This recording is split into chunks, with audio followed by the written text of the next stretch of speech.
Բարև ձեզ հարգելի հեռուստադիտողներ։ Հայորդիներ հաղորդաշարի այսօրվա հաղորդումը նվիրված է հայոց ազատամարտի անվանի գործիչներից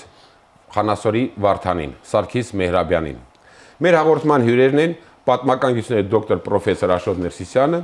եւ պատմական գիտությունների դոկտոր պրոֆեսոր Համլետ Գևորգյանը։ Բարի գալուստ հարգելի բարեկամներ, շնորհակալություն հրավեր ընդունելու համար։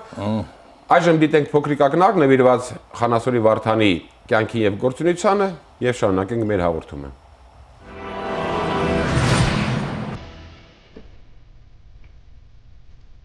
Ազգային ազատագրական պայքարի նշանավոր գործիչ Խանասորի Վարդանը Սարգիս Մեհրաբյանը ծնվել է 1870 թվականին Արցախի Ասկերանի շրջանի Ծաղկաշատ գյուղում։ Ծառայել է ռուսական բանակում։ 1890 թվականից գործել է Ատրպատականում, զինատար խմբերով հաճախ անցել Վասպուրական։ 1894 թվականին Նիկոլ Դումանի հետ մասնակցել է Դերիկի վանքի կռվին։ 1895 թվականի մայիսից գործել է Վանում։ 1896 թվականի գարնանը ղեկավարել Շատախի ինքնապաշտպանությունը։ 1897 թվականին եղել է Խանասորի արշավանքի ընդհանուր հրամանատար։ 1901-ից 5 թվականներին աշխատել է Բաքվի նավթաօրերում։ 1905-ից 6 թվականներին հայ-թաթարական կռիվների ժամանակ ղեկավարել է Արցախի ինքնապաշտպանությունը։ 1908-ից 14 թվականներին գործել է Իզմիրի շրջանում։ 1915 թվականի սկզբին եղել է կամավորական 5-րդ գնդի հրամանատար։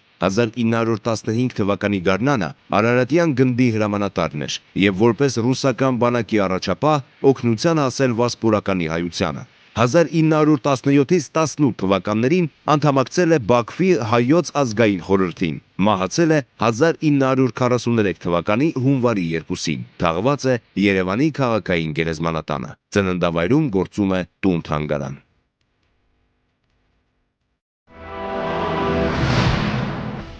Պարոն Ներսյան, Խանասորի Վարդանը կամ Սարգիս Մեհրաբյանը մեր ֆիդայական շարժման 5 գործիչներից է, 5 ֆիդայիներից է,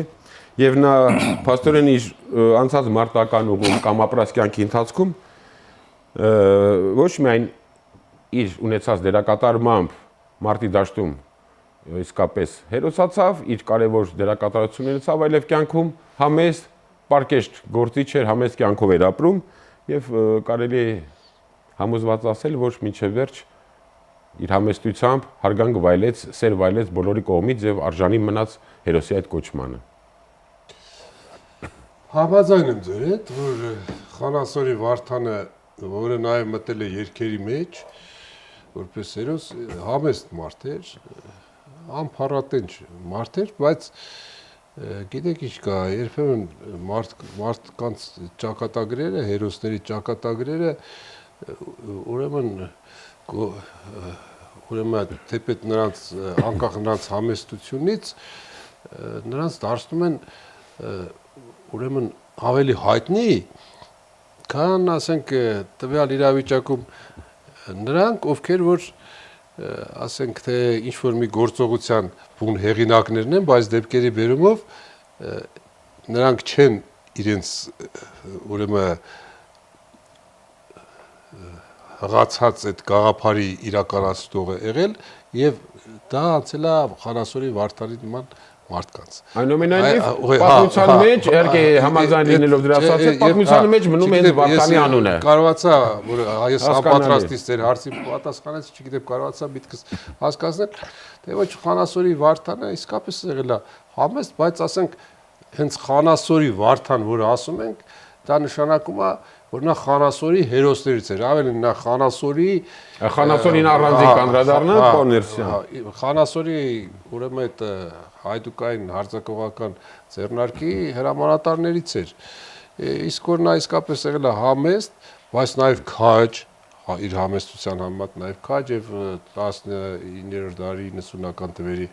առաջին կեսից արդեն հայտնի էր հայդուկային շատ գործողություններով նախ նա մարտական խմբեր էր տեղափոխում դեպի Վան, ուրեմն Պարսկաստանից, այդ Սալմաստ գավառից որ դաշնակցությունը ուներ հատուկ կոմիտե, այստեղից նա գնում գալիս էր, այտենց համեստ հայդուկ էր նա մինչև Խանասորը։ Պարոն Գևորգյան, իհարկե Խանասորի Վարդան, բայց մինչև Խանասորը Սարգիս Մեհրաբյանը 1895 թվականից վանում է գործը 96-ին Շատախի ինքնապաշտպանության ղեկավարներից էր կամ ղեկավարը։ Այդ դրվագը մեր հայրենակիցներին խնդրում եմ ներկայացրեք։ Այո, մինչև խանասոր պիտի նկատել, որ մեր ազատագրական պայքարի գործիչներից է ոչ ոք, այդքան էլ հայտնի չէր, որովհետև դեռևս ազատագրական պայքարի հիմնական գործողությունները չէին ծավալվել։ Բայց Սուլտան Համիդի տիրապետության շրջանում, երբ նա հայկական հարցը հայերին ոչնչացնելու, բնաջնջելու միջոցով դարձեց իր Օսմանյան կայսրության պետական քաղաքականությունը, արդեն մեր այն կուսակցությունները, որոնք կոչված էին առաջնորդելու մեր ժողովրդի ազատագրական պայքարը, տվյալ պատմական ժամանակահատվածում պարզ է, որ նրանց մարտավարությունը, նրանց գործունեության հիմնական խնդիրը պետք է լիներ արևմտահայության ինքնապաշտպանության կազմակերպումը։ Ահա ինքնապաշտպանության արևմտահայ կազմակերպիչներից մեկն էլ եղել է հենց Վարդան Մեհրաբյանը, որը ուրեմն Դաշնակցության Վրեժ Ատրպատականի կենտրոնական կոմիտեի հանձնարարությամբ մի փոքրիկ խմբով պիտի մեկներ Հայոց Ձոր գավառ, այնուհետև Շատախ, Ռշտունիկ, Գավաշ եւ Մոքս, որպեսզի հիմներ կուսակցական կառույցներ, դաշնակցական կառույցներ, որոնք պետք է որ կազմակերպեին եւ ղեկավարեին այդ շրջաների հայ բնակչության ինքնապաշտպանությունը։ Ահա երբ սկսվեց Շատախի, Գավաշի, Մոքսի հայ բնակչության կոտորածը Սուլտան Համիդի այդ քաղաքականության շնորհիվ նաև ջարդերի ալիքը տարածվեց նաև այդ շրջաներում, այդ ժամանակահատվածում Վարդան Մեհրաբյանը մի փոքր խմբով տարբեր թվեր կան այդ մասին 10 հոգի, 12 հոգի գտնվում էր ուրեմն Շատախ գավառում։ Պիտի ասել, որ Շատախը այն եզակի շրջաներից էր, որը շնորհիվ ինքնապաշտպանության կազմակերպած ինքնապաշտպանության փրկվեց անխուսափելի կոտորածից։ Շատախի բնակչության հիմնական մասը կենտրոնված էր Թաղ եւ Փեսան դաշտ, ահա այդ գյուղերում։ Վարդան Մեհրաբյանը մասնակցել է Փեսան դաշտ գյուղի ինքնապաշտպանությանը եւ միակ խումբն է եղել, որը զինված է եղել բացառապես Մոսին հրացաներով։ Եվ Վարդանի ղեկավարած իր արժանի ներդրումն է ունեցել Շատախի ինքնապաշտպանության կազմակերպման գործում։ Փեսան դաշտում նրա կիրառած մարտավարության շնորհիվ կարելի է ասել, որ փրկվեց ահա այդ գյուղում կենտրոնացված հայ բնակչությունը, եւ որովհետեւ այդ գյուղում այդ ժամանակ հանգրվանել էին հարակից տարբեր մերձակա շրջանների հայ գյուղերի բնակիչները, նա կարողացավ շատ թուրքերից, քրդերից թաքուն գիշերով այդ բնակչությանը տեղափոխել դեպի Արտոս։ Երբ լույսը բացվելու պես թուրքերն ու քրդերը անցնում են հարձակման, նրանք զարմանքով տեսնում են, որ գյուղում ոչ մի բնակիչ չի մնացել։ Հետագայում Փեսան դաշտից նրանք նորից վերադառնում են եւ բնակություն են հաստատում դարձյալ իրենց բնորորանում։ Եվ պիտի ասել, որ այդ շրջանում ինչ-որ որ Վարդան Մեհրաբյանի ծառայությունը զգալի էր, մանավանդ այն կառույցները, որ շնորհիվ Վարդան Մեհրաբյանի եւ նրա զինակիցների հիմնվեցին ուրեմն Մոքսում, Ռշտունիկում եւ Շատախում, նրանք հետագայում 1915 թվականին իրենց վճռորոշ դերակատարություն ունեցան այո ինքնապաշտպանության ժամանակ։ Պարոն Ներսյան, այժմ ասենք գլխավոր հարցերից մեկին, Խանասորի արշավանքին, Վարդանը այդ արշավանքի ընդհանուր հրամանատարն էր եւ հենց նրա Խանասորի Վարդան այդ պատվանունը արժանացավ հենց արշավանքից հետո։ Վերջապես ինչ էր դա Խանասորի արշավանքը, ինչ էր իրենից ներկայացնում։ Դե գիտեք, Խանասորի արշավանքը շատ է գրվել կամասվե, խոսվե դրա մասին, բայց ընդհանուր գծերով հակիրճ։ Այո, ես քիչ առաջ որ շեշտեցի, որ երբեմն համեստ լինելով ճակատագրի թե դեպքերի բերումով ուրեմն նրանք են դառնում առաջի դեմքը, ինչ որ մի իրադարձության, դա հենց վերաբերում էր Խանասորի արշավանքին, որովհետև դա Խանասորի արշավանքի գաղափարը դա պատկանում էր մեր ազատագրական պայքարի մեծագույն դեմքերից Նիկոլ Թումանին, Նիկողայոս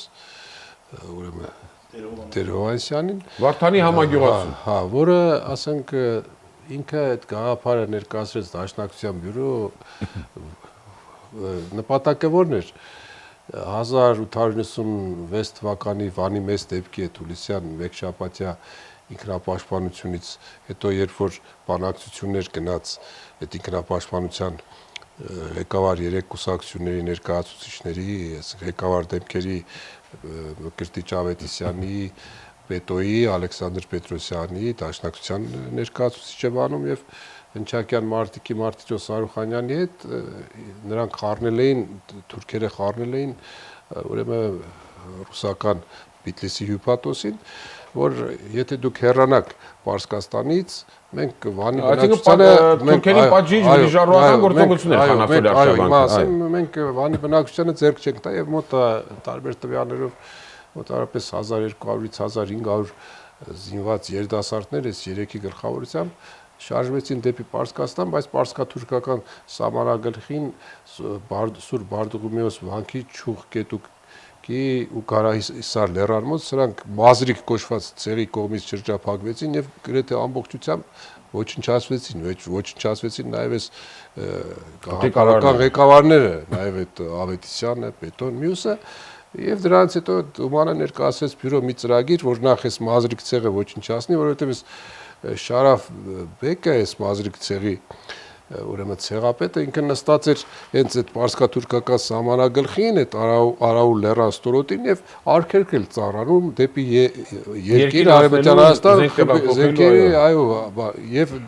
բնականաբար նաեւ այդ ծրագիրը ուներ մեկ այլ նպատակ, որ ոչ միայն այդ վրեժ լուծելես խմբից, այլև նաեւ դրանով մեծ տերությունների ուշադրությունը սևեռել հայկական հարցի վրա։ Ցավոք սրտի բյուրոն ուրեմն ուշացումով համաձայնվեց այդ գաղափարին, բայց ուրեմն Սալմաստում տարաձայնություններ կային այդ առումով, ասենք Վազգենը դեմ էր, հայտնի Վազգեն Տերոյանը, Արղությանը դեմ էր եւ հետո այստեղ եկավ մի գործիչ Հարություն Շարիկյանը, որը ընդհանրապես հեռու էր ֆիդայական շարժումից։ Ինչևէ, բոլոր դեպքերում արշավանքը տեղի ունեցավ։ Եվ արշավանքը տեղի ունեցավ, բայց ցավոք սրտի, եմ ասում ինչի համար, որովհետև եթե Նիկոլ Դումանը դառnar այդ արշավախմբի ղեկավարը, ես կարծում եմ դա ավելի կազմակերպված կլիներ եւ հուլիսի 25-ին 24-ի լույս 25-ի գիշերը 1857 թվի այդ խումբը Պարսկաստանի Սալմաստ գավառից գաղթորեն շարժվելով բարձրացավ Արաուլ լեռան գագաթը եւ դրա հրամանատարներից մեկը Վարդանն էր, մյուսը իշխան էր, իսկ Նիկոլ Դումանին, որը այդ գաղափարի հեղինակն էր, ընդամենը հիսնապետի պաշտոն տվեցին։ Խումբը 270 մոտավորապես 5 հոգի էր, սրանք արշալույսին Արաուլ լեռան ուրեմն գագաթից հարձակվեցին այդ ուրեմն Շարաֆ Բեկի այդ մազրիկ ցեղի վրա, կոտորեցին Նիկոլի հրամանով մենակ կանանց ու երեխաներին ձեռք չտվեցին, կոտորեցին ու հետ նահանջեցին։ Շարաֆը փախավ, չկարողացան գցել ծուղակը եւ այստեղ ես պատմական ճշմարտությունը թույլ է տալիս ասելու, որ ասենք մարտավարական սխալ տեղի ունեցավ, որի արդյունքում մեր ֆիդայիներն էլ զոհեր գրեցին եւ այդտեղ ավելի փայլուն իրեն դրսեւորեց Դումանը, այստեղ բայց Վարդանը ինքն էր հրամանատարը իշխանի հետ, այսինքն հարձակումը եղավ ծրագրի համաձայն, բայց նահանջը եղավ քաոսային։ Եվ այստեղ էս Վարդանը մտավ երկերի մեջ, ի վերջո այս մազրիկ խումբը շարքից հիմնականում դուրս եկավ, թեպետ Շարաֆը փախավ եւ նպաստեց, որ մեր ֆիդայական խմբերը անարգել գնան վասպուրական զենքեր տանեն, հետ գան եւ այլ, այսինքն ծրագիրը այս առումով վրեժխնդրական առումով պիտի գնահատենք, մենք Խանասորի արշավանքը պիտի գնահատենք վրեժխնդրական առումով, որովհետեւ ի վերջո մեր հայ երիտասարդության ծաղիկը որ զոհվեց, դրա վրեժը լուծվեց եւ այստեղ Խանասորի Վարդանը ունեցավ իր կարևոր դերակատարությունը։ Պարոն Գևորգյան, նաև 1905-6 թվականներին հայ-թաթարական կռիվների ժամանակ Վարդանը եղավ իր ծննդավայր Արցախի ինքնապաշտպանական ուժերի ղեկավարը։ Այո։ Եվ նույնպես կարևոր դերակատարություն ունեցավ նշյալ տարիներին Արցախ աշխարհը այդ թաթարական հարձակումներից, խժդժություններից պաշտպանելու եւ հակահարված տալու կազմակերպման գործում։ Ու հայտնի փաստ է, որ 1905 թվականին հենց ցարիզմի թույլտվությամբ կովկասյան թուրք թաթարները զանգվածային կոտորածներ սանձազերծեցին հայաբնակ գրեթե բոլոր վայրերում։ Կովկասայության միակ փրկությունը դա կազմակերպած ինքնապաշտպանությունն էր։ Եվ վտանգված շրջաների մեկնեցին մեր ազատագրական պայքարի բովով անցած բոլոր նշանավոր հայդուկները, մարտական գործիչները, բացառությամբ Անդրանիկի, որը գտնվում էր Բուլղարիայում, եւ Գևորգ Չաուշի, որը Սասունում էր։ Մնացած բոլոր հայդուկները, բոլոր գործիչները ազատագրական պայքարի զինվորական, քաղաքական եւ այլն գտնվում էին մարտադաշտում։ Հասկանալի է, որ Վարդանը պետք է մեկներ հենց Արցախ։ Եվ գիտեք ինչ, Վարդանին Արցախի ինքնապաշտպանական ուժերի հրամանատարության ղեկը հանձնարարել է հենց Նիկոլ Դուման։ Նրա խորհրդով է նրա նշանակել։ Այո, բայց նրանք ամբողջ կյանքում գրեթե հակոտնյա դիրքերում են եղել եւ Վարդանը սկզբնական շրջանում այնտեղ այ Խանասորի արշավանքը երբ կազմակերպեց, դա ազատագրական պայքարի մեջ նոր մարտավարություն էր, հարձակողական բնույթի, որի գլխավոր ջատագովը հենց Նիկոլ Դումանն էր։ Վարդանը մեկ այլ սկզբունք էր տավանում։ Նրա նշանակել էին Արցախի ինքնապաշտպանական ուժերի հրամանատար, բայց նա նման մարտավարություն չէր կիրառում։ Ի տարբերություն Դումանի, որը հենց առաջի օրվանից ծրագրել էր անցնել հարձակողական գործողությունների։ Վարդանը ավելի пассив ինքնապաշտպանական բնույթ էր նրա մարտավարությունը եւ Վարդանը շատ լավ իմանալով, որ ազերի թուրք զինված հրոսակախմբերի գլխավոր թիրախը լինելու է Շուշին, նա իր հրամանատարական կենտրոնավայրը հենց ընտրել էր Շուշին։ Եվ երկու անգամ 5 թվականի սեպտեմբերի եւ նոյեմբերին թուրք զինված հրոսակախմբերը հարձակում են գործում Շուշիի վրա։ Պիտի ասել, որ Վարդանը բավականին հմտորեն է կազմակերպում Շուշիի ինքնապաշտպանությունը եւ ոչ միայն Շուշիի, այլ Արցախի, բովանդակ Արցախի ինքնապաշտպանության կազմակերպման գործում անշուշտ Վարդանի որպես ընդհանուր հրամանատարի դերակատարությունը անժխտելի է։ Վարդանը ճիշտ է մեղ բնավորություն ուներ, բայց այնուամենայնիվ ամենավճռական պահին նայել ինչպես որ Նիկոլ Դումանն էր, արդեն դիմեց ավելի կտրուկ միջոցների հարձակողական գործողությունների։ Եվ 1.5 տարի տևացող ահա այդ կռիվներում Արցախահայությունը փայլուն քննություն է բռնում։ Այդ պատմության բոլոր ժամանակահատվածներում Արցախահայությունը եթե զենք վերցեց, վերջ նրան հաղթել չի լինում։ Ահա 5-6 թվականի պատմական այդ նշանավոր իրադարձությունները այդ իմ ասացի ամենավառ վկայություններից մեկն է։ Վարդանի գլխավորությամբ Արցախահայությունը փայլուն քննություն է բռնում եւ այդ մարտերում հերոսացան բազմաթիվ նշանավոր հայրենիներ, որոնցից մեկը Համազասպը, հետագայում 3-րդ կամավորական զորախմբի հրամանատարը, նայել իր մարտական մկրտությունը ստացել է հենց Արցախում, հենց Վարդան Մեհրաբյանի հրամանատարությամբ։ Այնպես որ այս առումով Վարդան Մեհրաբյանի Խանասորի Վարդանի, արդեն Խանասորի Վարդանի նրա գործունեության մեջ Արցախի ինքնապաշտպանության ղեկավարումը դա կարևորագույն էջ էր, որը նայով նպաստեց մեր կովկասահայության ինքնապաշտպանության կազմակերպմանը, որը փրկարար նշանակություն ունեցավ բովանդակ կովկասահայության համար։ Պարոն Ներսյան, հետագա տարիներին արդեն առաջին համաշխարհային պատերազմը նկատի ունեմ, Վարդանը կարևոր դերակատարություն ունեցավ նաև կամավորական շարժման ընթացքում, կամավորական գնդի հրամանատար էր, ապա 15 թվականի կարծեմ կեսերից այդ միացյալ Արարատյան գնդի, որի մեջ 3 թե 4 կամավորական գնդեր են մտնում, ընդհանուր հրամանատարն էր։ Նաև այդ տեսանկյունից իր վճռորոշ դերը խաղաց։ Ընդհանրապես մեր ֆիդայական շարժման հայտնի դեմքերը, խմբապետները կամավորական շարժման շրջանում առաջ արդեն զինվորագրվեցին դարձան կանոնավոր զինվորականներ արդեն ջոկատների ֆիդայական շարժում հրամանատարներ, իսկ ինքը Վարդանը այդ առումով արդեն հայլուն քննություն էր բռնել եւ երբ որ արդեն 1914 թվականի աշնանը նոյեմբերին ռուսները թուրքերի հետ մտան պատերազմի մեջ, մինչև այդ պատերազմը արդեն սկսվել էր կամավորական շարժումը, թեպետ որ այն կուսակցությունը, որի անդամներից էր եւ հայտնի անդամներից Խանասորի Վարդանը, Երզրումի 8-րդ ընդհանուր ժողովում որոշում էր կայացրել, որ մնա չեզոք։ Բայց այդ չեզոքությունը խախտեցին ռուսները, ռուսական ախրանքան, որովհետեւ նրանց ձեռնտու էր, որպեսզի հայերը կամավորական ջոկատներով մասնակցեին թուրքերի դեմ կռիվներին։ Իհարկե մեզ էլ զրոտու, որտեղ թուրքի դեմ էր կռիվը։ Մերոնք էլ մտածում էին, որ առաջին դեպքում ճակատում պետք է պայքարեն իրենց ճշնամու դեմ։ Կամավորները մտածում էին, որ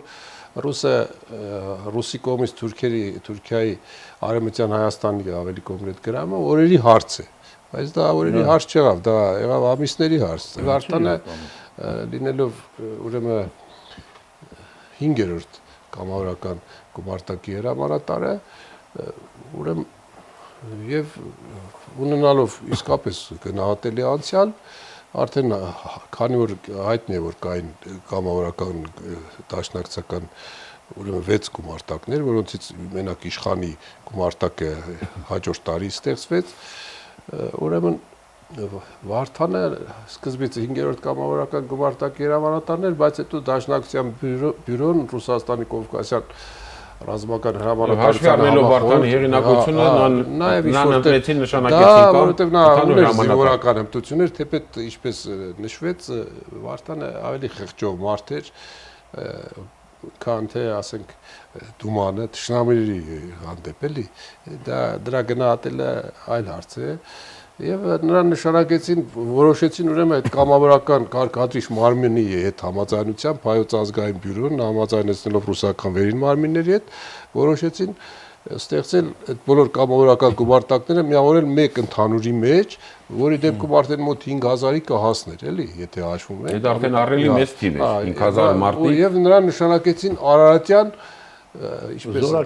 զորագնդի երբեմն գրում են ջոկա դա սխալ է հրամանատար 5000-ին արդեն ջոկա չի դե արդեն եթե հաշվում ենք գումարում ենք մոտավորապես այդքան լինում է մի քիչ ավելի պակաս բայց որպես Արարատյան զորագնդի հրամանատար Վարդանը չկարողացավ իր դերի մեջ մտնել որոշ առումով Վարդանը առաջիններից էր որ հասավ Վանի հայությանը առաջին հարիասն էր այդ բոլոր գործողությունները նա նկարագրել է իր հուշերում որոնք կարծեմ 12 տետր ռով ծերագիր պապավել են Հայաստանի ազգային արտակում դրա հրատարակվել է եւ այդ բոլոր մանրամասները որոնք գիտեք այստեղ մի շատ կարևոր բան կա որ նա ինչպես է բացահայտում ռուսական ասենք քաղաքականությունը Պարոն Գևորգյան այսօր շատ խոսվեց Խանասորի Վարդանի զուգահեռ նաև Նիկոլ Դումանի մասին երկուսն էլ նույն գյուղից են Արցախ աշխարհի Ղշլախ կամ Ծաղկաշատ ինչպես ներկայիս անվանումն է նույն համագյուղացի են գյուղում երկուսը թանգարանն է կա Արցախ ինքնապաշտպանության մասին ասեցիք կարևորեցիք դա եւ համոզված ենք բոլորս որ հենց նրանց Նիկոլ Դումանի եւ Խանասորի Վարդանի ժառանգները հետագա սերունդը մեր օրերում էլ Արցախյան ազատամարտում իրենց այդ նախնիների հենց պատգամին հավատարիմ շարունակում են պայքարել Նիկոլ Դումանը եւ Վարդանը հակոտնյա բնավորություն ունեցող մարդիկ են եղել Վարդանը ինչքան մեղ համբերատար բնավորություն է ունեցել Դումանը շատ խիստ կտրուկ պահանջկոտ խստապահանջ զինվորական է եղել, հրամանատար է եղել, անք երկուսն էր մեր առաջին հնագույն ֆիդայիներ, կարելի է այդպես անվանել, ազատագրական պայքարի առաջին մարտական գործիչներ են եղել։ Սկզբնական շրջանում առաջի սերունդ միաժամանակ գործել են միասին, ուրեմն Դերիկա վանքում հանգրվանած առաջի ֆիդայիներն են, որտեղ նաև եղել են արմենականների, պարոն Գևորգյան եւ Դրանից հետո նրանք բազմաթիվ օրինակ Խանասորի Արշավանքի ժամանակ տարբեր տեսակետներ են ունեցել, բայց դա չխանգարեց, որպեսզի Դումանը հենց նրան առաջարկեր Արցախի ինքնապաշտպանության հրամանատար։ Նա ճիշտ է Վարդանի հետ որոշակի հակասության մեջ եղել, բայց գնահատել է Վարդանին որպես կարող հեղինակավոր ուրեմն գործիչ։ Եվ ես կուզեի մի բան ասել, երբ նրան նշանակում են Արարատյան զորախմբի հրամանատար, նա հակառակորդներից մեկը որ չէր ուզում հենց դրոն է եղել ինչի որովհետև նա Դումանի աշակերտն էր եւ նրան շատ լավ ծանոթ էր որ իր մեծ ուսուցիչ Դումանի հակառակորդն եղել է Վարդանը եւ այդ պատճառով էլ նա չէր ուզում որ Վարդանը լիներ ուզում էր Անդրանիկը լիներ ավելի շատ բայց նրանց այդ հակոտնյա բնավորությունը կեցվածքը դա որևէ թշնամական տար իր մեջ չի պարունակում Նրանք երկուսն էլ մեր ազատագրական պայքարի նվիրյալներ են եղել, այո, երկուսն էլ հավասարապես նվիրված են եղել մեր հայ ժողովրդի ազգային ազատագրական պայքարին եւ իրենց արժանի ներդրումն ունեն։ Մեկը տարբեր ձևով, մեկը մյուս Դումանը միշտ հարցակողական բնույթի մարտավարության կողմնակից էր ճշտամուն ջախջախելին իր ворչում Վարդանը մեկ այլ մարտավարության կողմնակից էր, բայց երկուսն էլ իրենց արժանի ներդրումն ունեն մեր ազգային ազատագրական պայքարում եւ արժանիորեն նրանք, ինչպես պարոն Ներսիսյանն ասեց, նրանց մասին երկեր կան եւ ավելի լավ կլինի, որ այդ երկերը շատ ավելի այսօր տարածված բնույթ լինի, ունենան տարածում ունենան, որովհետեւ մեր սերունդը, երիտասարդ սերունդը իմանա, որ մենք այսպիսի գործիչներ ենք ունեցել, թե չէ մենք այն կռապաշտների նման մեր երկու հերոսի անունից բացի ուրիշ բան չգիտենք։ Դե համոզված ենք, որ այդ երկերը իհարկե Այո, դաստամյակներ դարի շարունակ կմնան։ Հարգելի բարեկամներ, եւս մեկ անգամ շնորհակալություն հաղորդմանը մասնակցելու ձեր պատրաստակամության եւ մեր հայրենակիցներին Խանասորի Վարդանի